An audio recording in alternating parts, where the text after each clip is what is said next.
Dans quelques années, les biodéchets n'iront plus à la poubelle. Les collectivités devront trouver des solutions à la source en 2023. Et la mutation a déjà commencé en Charente-Maritime. Démonstration avec Valérie Préto et Laurence Couvrant. Confection de tartes aux pommes pour Paulette et Jacqueline qui participent à une petite révolution. Les épluchures sont désormais collectées dans ce seau. Chaque semaine, 120 kilos de biodéchets sont destinés à être compostés. Un choix du directeur. Concrètement, ça n'a pas changé nos habitudes. Avant, on mettait tout dans les ordures ménagères. Et là, du coup, on sépare vraiment les biodéchets dans les sacs biodégradables.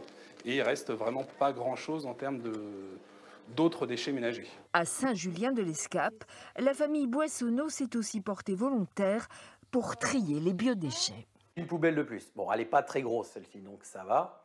Mais ça a surtout changé la poubelle du tout venant en fait.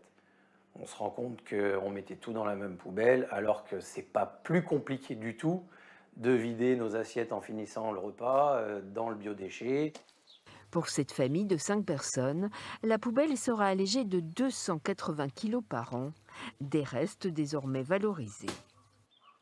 18 communes du Val de Saintonge ont adopté ces bacs collectifs pour les biodéchets. En l'espace de 6 mois, 50 tonnes ont été collectées. Une réussite pour Cyclades.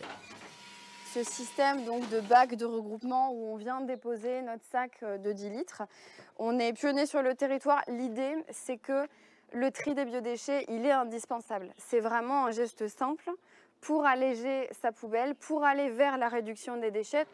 D'ici 3 mois, ces restes alimentaires seront transformés en compost pour enrichir les terres agricoles.